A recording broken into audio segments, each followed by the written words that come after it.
सूद की शरह में तब्दीली का कोई फैसला नहीं। रेपो रेट 6.5% पर बरकरार। रिजर्व बैंक ने कहा ज्यादा अफराते ज़र की शरह इक्तिसादी इस्तेहकाम के लिए है बड़ा खतरा।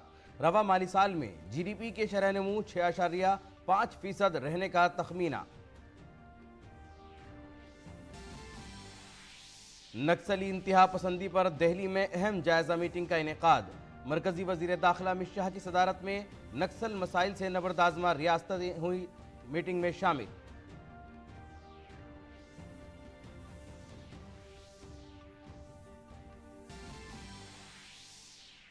बीजेपी ने आम आदमी पार्टी को बनाया निशाना। कहा अन्ना हजारे की तहरीक से जन्म लेने वाली पार्टी का असल चेहरा आवाम के सामने बेनकाब। बदउनवानी आम आदमी पार्टी की पॉलिसी बन चुकी है।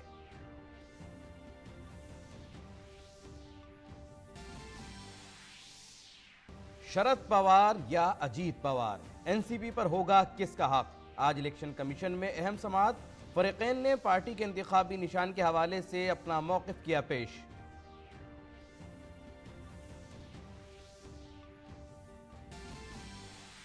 सिक्किम में सैलाब के बाद राहत और बचाव का काम जंगी सतह पर जारी। मरकज ने SDRF से सिक्किम को अपना हिस्सा जारी करने की दी मंजूरी। रियासत में होने वाले नुकसानात का जायजा लेने के लिए एक बैन वजारती मरकजी टीम दी गई तश्कील।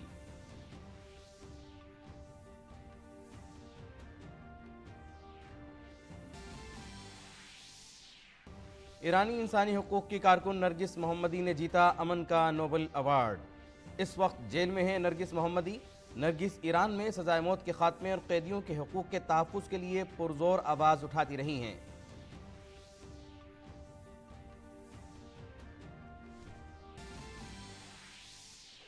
एशियन गेम्स में आज तीरंदाजी में भारत की मर्दों की रिकरो टीम ने चांदी का तमगा जीता। ख्वातीन की रिकरो टीम ने भी कांसे का तमगा जीता। HS प्रणय ने 41 साल बाद बैडमिंटन में मर्दों के सिंगल्स में कांसे का तमगा जीता। सेपिक टकराव में भी तारीखी कांसे का तमगा जीता गया।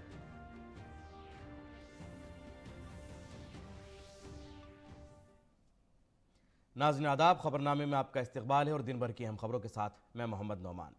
रिजर्व बैंक ऑफ इंडिया ने आज दोमाही माली पॉलिसी का ऐलान किया, जिसमें RBI ने रेपो रेट में कोई तब्दीली नहीं की है। RBI के गवर्नर शक्तिकांत दास ने कहा कि माली पॉलिसी कमेटी ने रेपो रेट को 6.5% पर बरकरार रखने का फैसला किया है। After a detailed assessment of the evolving macroeconomic and financial developments and the outlook, it decided unanimously to keep the policy repo rate unchanged at 6.5%. Consequently, the standing deposit facility rate remains at 6.25% and the marginal standing facility, that is MSF rate, and bank rate at 6.7%. The MPC also decided by a majority of 5 out of 6 members to remain focused on withdrawal of accommodation to ensure that inflation progressively aligns to the target while supporting growth. RBI के governor Shaktikanta Das ने कहा कि मौजूदा माली साल में मुल्क की GDP की शरह नमू 6.5% रहने का अंदाज़ा है, जबकि अगले माली साल की पहली तिमाही में GDP की शरह नमू 6.6% रहने का तखमीना है। Headwinds from geopolitical tensions and geo-economic fragmentation, volatility in global financial markets, global economic slowdown, and uneven monsoon, however, pose risks to the outlook. Taking all these factors into consideration, real GDP growth for the current financial year, that is 2023-24, is projected at 6.5%, with Q2 at 6.5%, Q3 at 6%, and Q4 at 5.7%. The risks are evenly balanced. Real GDP growth for the first quarter of next financial year, that is 24-25, is projected at 6.6%. RBI governor ने कहा कि रवा माली साल की पहली तिमाही में मजमूई अफरात-ए-ज़र कम होकर 4.6% पर आ गया है, जबकि गुज़िश्ता साल की पहली तिमाही में ये 7.3% था। Last year in the first quarter it was 7.3%. This year in the first quarter the headline inflation moderated to 4.6%.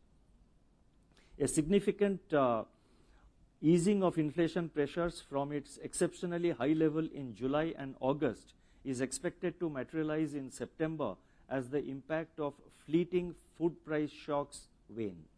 Further, underlying inflation pressures are also moderating while the impact of past monetary policy actions is still unfolding. मरकजी वजीर दाखिला अमित शाह की नक्सल मुतासरा रियासतों के वज़राए दाखिला और security एजेंसियों के साथ जायज़ा मीटिंग मुनक्किद हुई। इस मीटिंग में मरकजी दाखिला सेक्रेटरी NSA अजीत डोभाल, रियासतों के वज़राए दाखिला, वज़राए मुमलिकत बराए दाखिला, नीम फौजी दस्तों के DG, नक्सल मुतासरा रियासतों के चीफ सेक्रेटरीज और MHA के सीनियर ओहदेदार मौजूद रहे। मीटिंग में नक्सल मुतासरा रियासतों में तरक्याती कामों का जायज़ा लेने के अलावा सिक्योरिटी पर भी तबादला ख्याल किया गया। मीटिंग में 4 रियासतों के वज़राए आला भी मौजूद रहे। बीजेपी लीडर सुधांशु त्रिवेदी ने एक प्रेस कॉन्फ्रेंस में आम आदमी पार्टी को निशाना बनाया। उन्होंने कहा कि आम आदमी पार्टी की सच्चाई आज अवाम के सामने आ गई है। अन्ना तहरीक के जरिए सियासत में तजुर्बा और ईमानदारी का दावा करने वाली सियासी पार्टी की सच्चाई अवाम के सामने आ गई है। उन्होंने इस बात पर भी जोर दिया कि सियासत में तजुर्बात मुल्क की जमहूरियत के लिए महलिक साबित हो सकते हैं।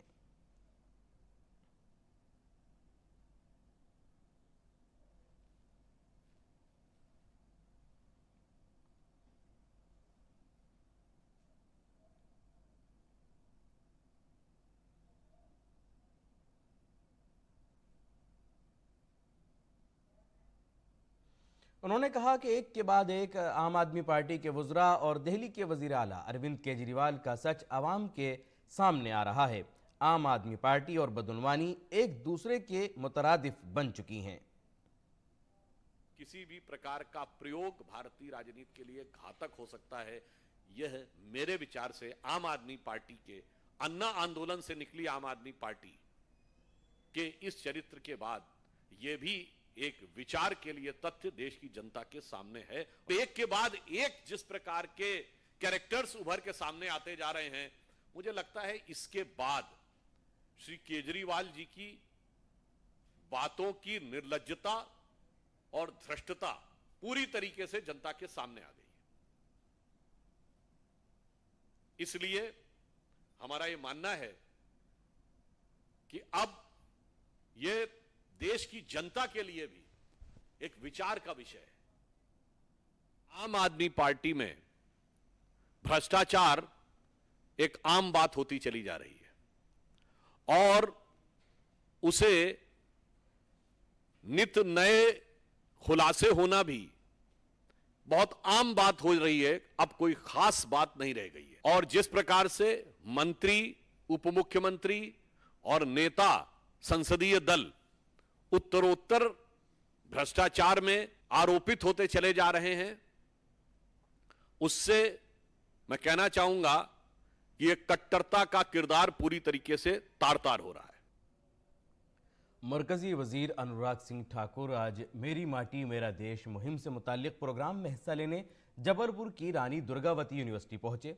इस दौरान उन्होंने कहा कि इस तरह के प्रोग्राम मुल्क के नौजवानों को तहरीक देंगे। उन्होंने कहा कि आइंदा 25 सालों में मुल्क को तरक्की याफ्ता कौम बनाना है। इस मौके पर अनुराग सिंह ठाकुर ने आम आदमी पार्टी पर सियासी हमला किया।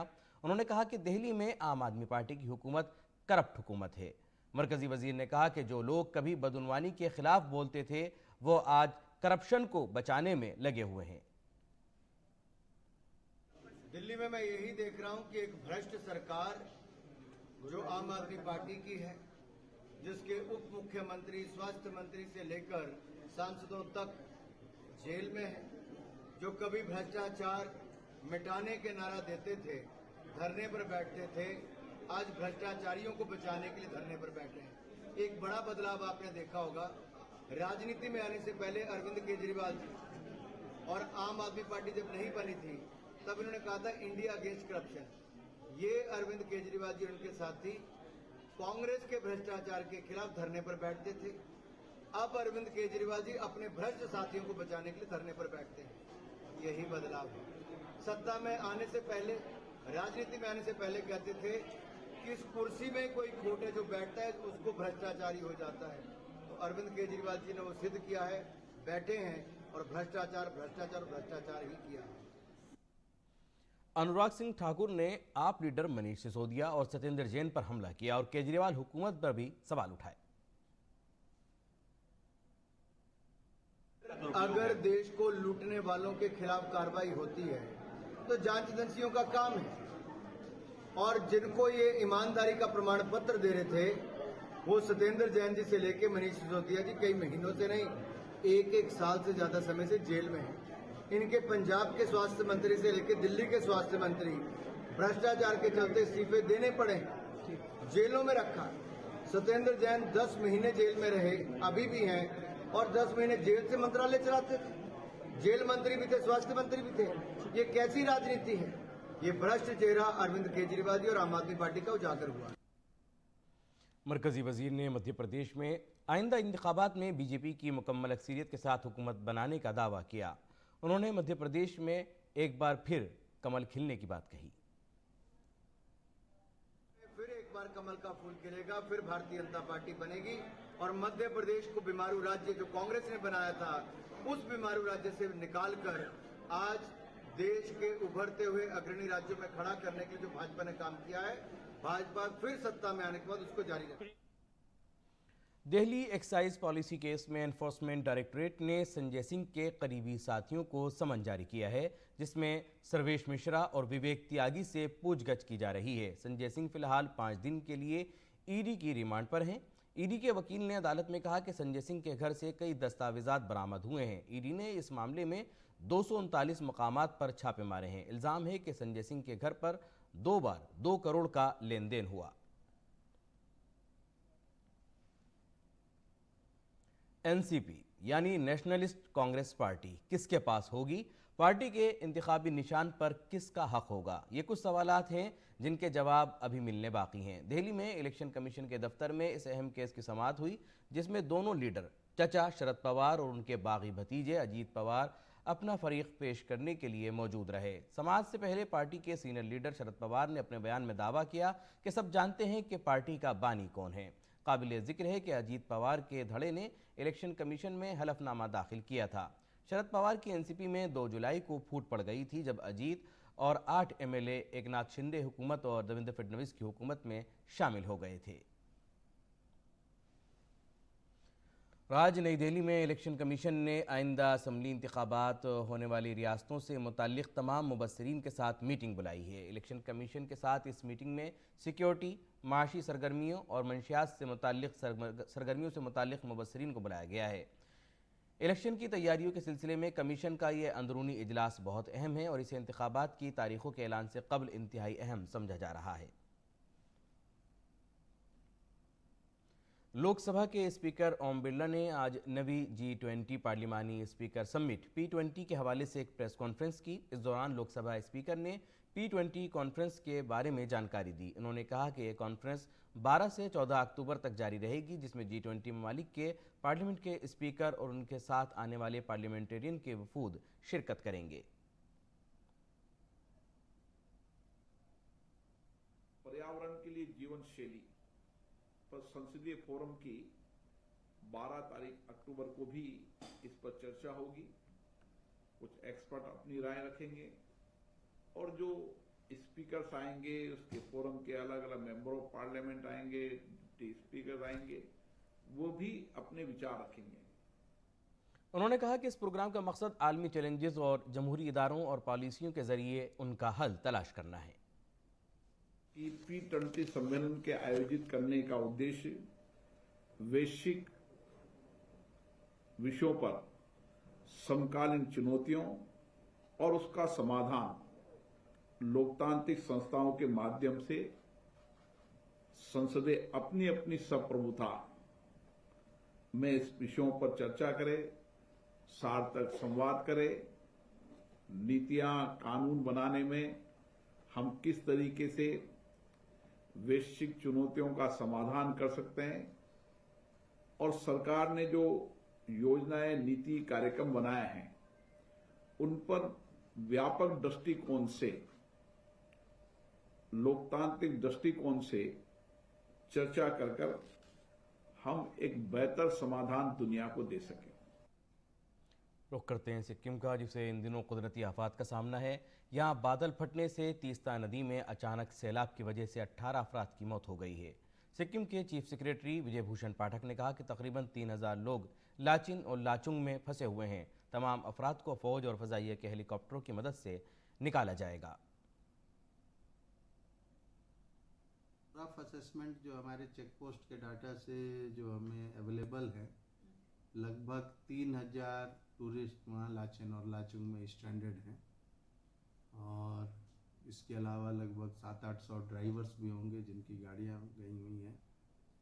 लगभग उसमें 3000 में 150 लोग शायद मोटरसाइकिल से गए हैं। आर्मी और एयरफोर्स के हेलीकॉप्टर के थ्रू हम इवैक्यूएट करेंगे। जो लाचेन लाचुंग में लोग हैं, आर्मी ने अपनी कम्युनिकेशन लिंक जो उपलब्ध हैं अभी वॉइस ओवर इंटरनेट, उसके थ्रू उन लोगों के परिवार से उनकी बातचीत करा दी है, जिससे उनके परिवार को उनकी कुशलता के बारे में जानकारी मिल चुकी। सिक्किम के गवर्नर लक्ष्मण प्रसाद आचार्य ने सिंगताम में रिलीफ कैंप का दौरा किया। गवर्नर ने हुक्काम को हिदायत दी कि वो मुतासरा अफराद को फौरी इमदाद फराहम करें। सिक्किम के गवर्नर ने वज़ीर आला के रिलीफ फंड में 10 लाख रुपए की रकम भी अतिया की।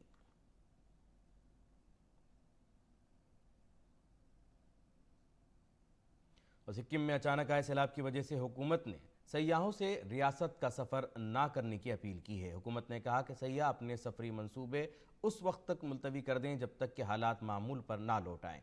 रियासती इंतज़ामिया ने सैलाबज़दा मंगल ज़िले में फंसे हुए लोगों से अपील की है कि वो ना घबराएं, क्योंकि मुतल्लिका हुक्काम आज से इनखला का अमल शुरू करेंगे। सिक्किम में सैलाब मुतासरा अफराद की मदद के लिए आवाम भी आगे आ रही है। मुतासरा लोगों के लिए कपड़े, जूते और कंबल जैसी ज़रूरी चीज़ों से लोग मदद कर रहे हैं।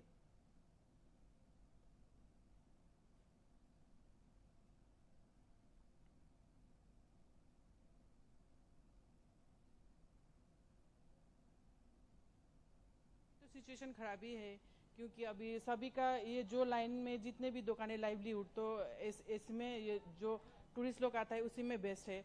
अभी तो वो बंद हो गया है। हाँ, लेकिन अभी लाइवलीहुड से भी ज़्यादा जो टिस्टा में जो आया है, जो फ्लड आया है, वो लोग का जो तकलीफ देखकर अभी दुकान का, लाइवलीहुड का उतना हम लोग का दिमाग में अभी नहीं है। जो लोग वहाँ पर फंसे हुआ है, वो लोग को कैसे वहाँ से निकालना है, कैसे वो लोग को हेल्प करे, अभी हम लोग को दिमाग में सिर्फ वही जा रहा है। सिक्किम में अचानक सैलाब का असर हर सतह पर देखा जा रहा है। किलिम्पोंग ज़िले में रामबी के करीब NH10 के साथ वाक़ सैकड़ों दुकानों का कारोबार सैलाब के बाद बुरी तरह मुतासर हुआ है। ये शाहरा सिक्किम और किलिम्पोंग ज़िले को मुल्क के बाकी हिस्सों से जोड़ती है, जिसकी वजह से यहाँ लोगों की काफ़ी भीड़ रहती थी। लेकिन इस तबाही के बाद सार्फिन की तादाद ना होने के बराबर हो गई है, जिसकी वजह से छोटे ताजिरों और दुकानदारों को रोज़ी रोटी के बहरान का सामना करना पड़ रहा है।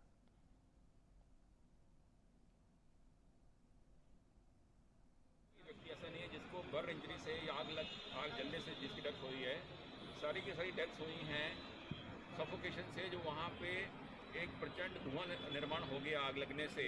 और इस घटना में यहाँ पे 28 लोगों को इस हॉस्पिटल में लाया गया है। बाकी सभी का जो इलाज है, क्योंकि हमारा BMC का हॉस्पिटल है, साजे का एक सारा इलाज फ्री में होएगा।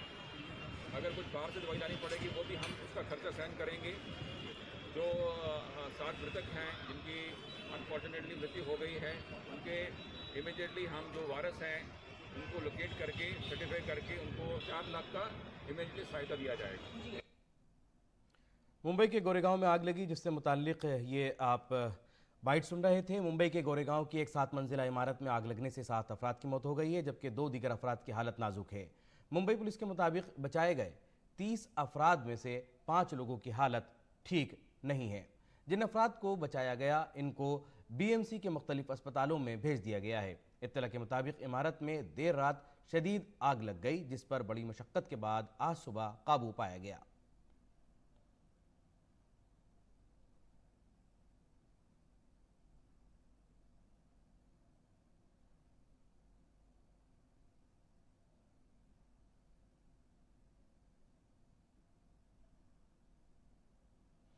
मुंबई के गोरेगांव में लगी आग पर BMC कमिश्नर इकबाल सिंह चहल ने कहा कि लोग जलने से नहीं बल्कि दम घुटने से मरे, क्योंकि वहां घना धुआं था। जख्मियों का इलाज किया जा रहा है।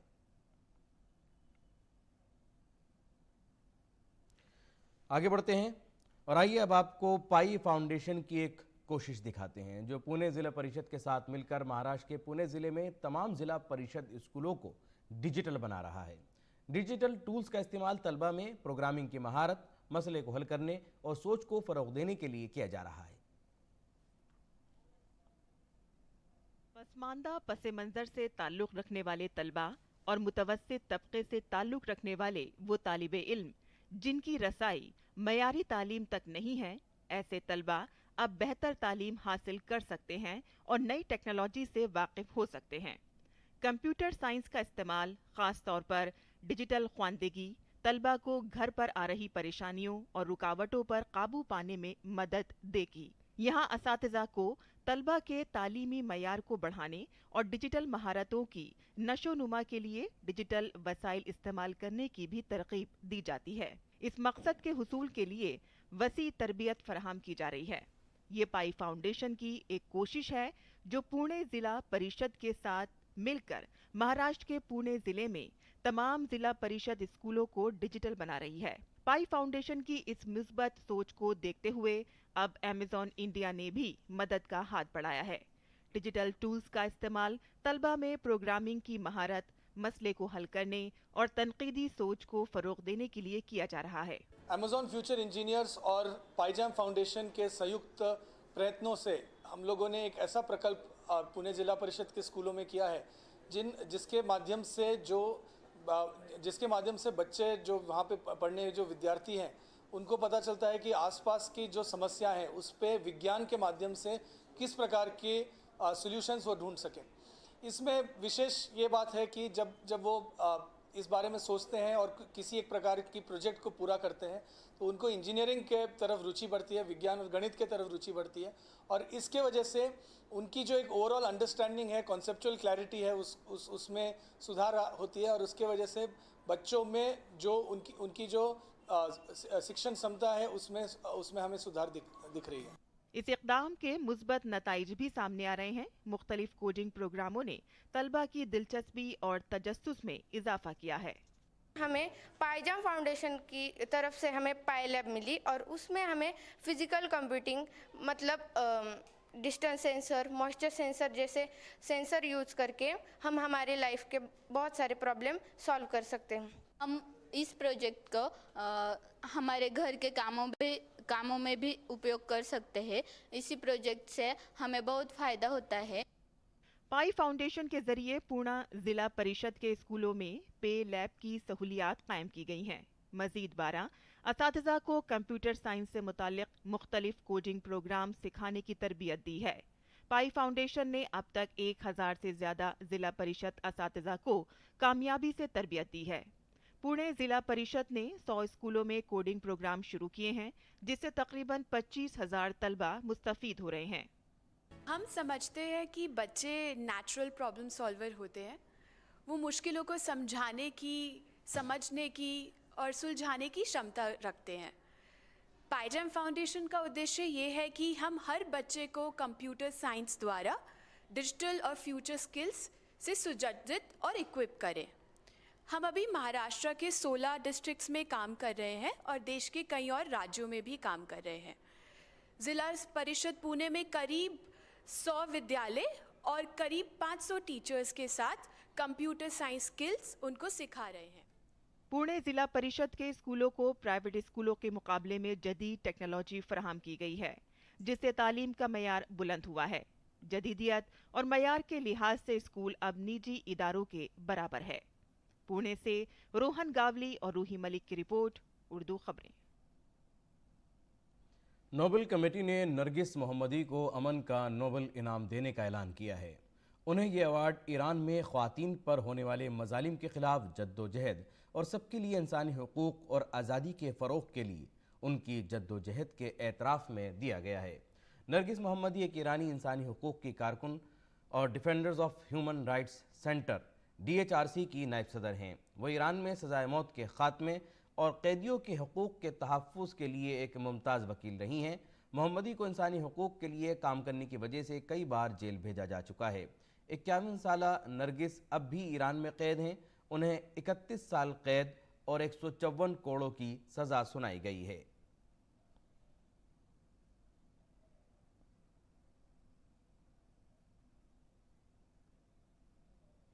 और अब बात खेलों की। एशियाई खेलों में भारत ने तीरंदाजी में चांदी का तमगा जीता है। तीरंदाजी में मर्दों की रिकर्व टीम चांदी का तमगा जीतने में कामयाब रही।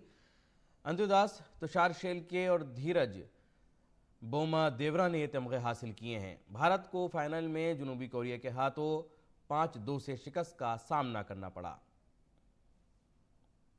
भारत की ख्वातीन रिकर्व टीम ने आज तीरंदाजी में कांसे का तमगा जीता। तीरंदाजी अंकिता भक्त, सिमरनजीत और भजन कौर ने रिकर्व टीम इवेंट्स में कांसे का तमगा जीतने में कामयाबी हासिल की। ख्वातीन टीम ने वियतनाम की टीम को शिकस्त देकर कांसे का तमगा हासिल किया।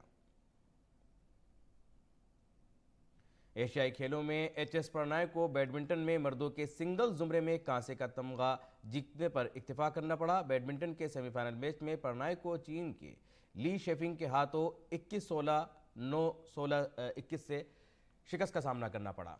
एशियाई खेलों में बैडमिंटन मेंस सिंगल्स में हिंदुस्तान को 41 साल बाद ये तमगा मिला है। इससे कबल सैयद मोदी ने 1982 में कांसे का तमगा जीता था। भारत ने सिपेक्ट्रा में तारीख रकम करते हुए कांसे का तमगा हासिल किया। भारत के रेगुट्रायू ने यह तमगा अपने नाम किया। हिंदुस्तानी टीम को सेमीफाइनल में थाईलैंड से 21-13, 21-10 से शिकस्त का सामना करना पड़ा। भारत ने स्पेक्ट्रा में कांसे का तमगा जीता।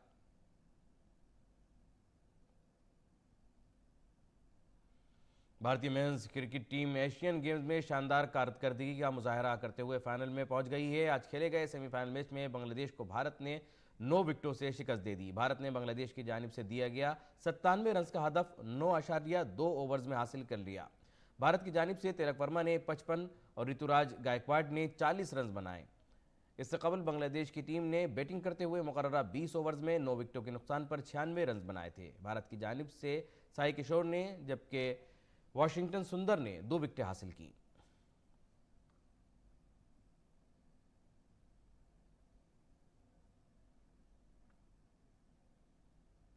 ख्वातीन कबड्डी टीम एशियन गेम्स में शानदार कारकर्दगी का मुजाहरा करते हुए फाइनल में पहुंच गई है। हिंदुस्तानी टीम ने शानदार खेल का मुजाहरा करते हुए नेपाल को 61-17 के बड़े फर्क से शिकस्त दी और फाइनल में अपनी जगह पक्की करने में कामयाब रही।